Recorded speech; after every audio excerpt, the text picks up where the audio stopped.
أعوذ بالله من الشيطان الرجيم. بسم الله الرحمن الرحيم. حرمت عليكم أمهاتكم وبناتكم وأخواتكم وعماتكم وخالاتكم وبنات الأخ وبنات الأخت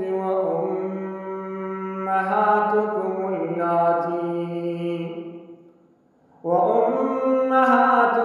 اللاتي أرضعنكم وأخواتكم من الرضاعة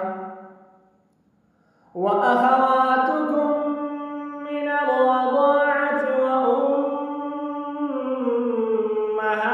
نسائكم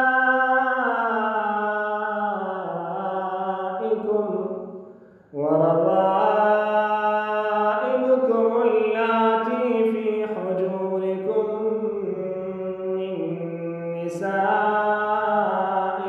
اللاتي دخلتم بهن، فإن لم تكونوا دخلتم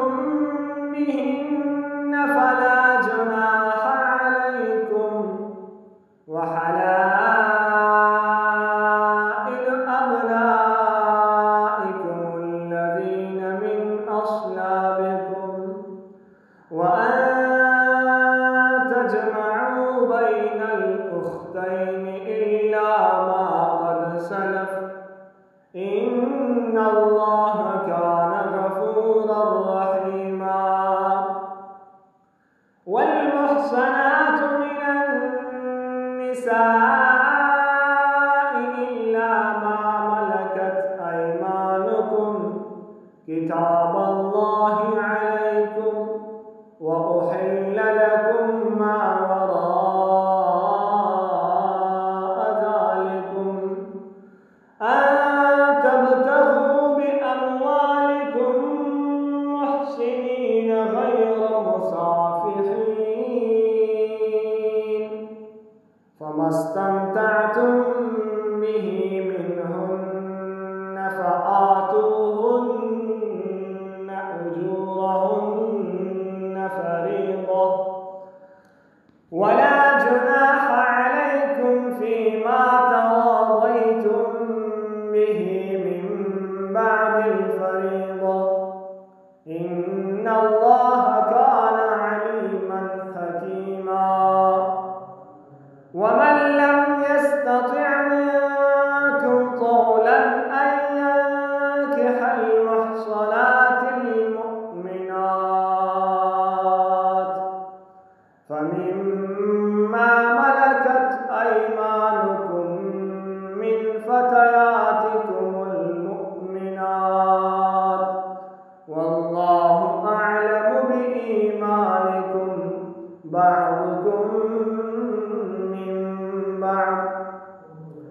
فانكحوهن بإذن أهلهن وآتوهن أجورهن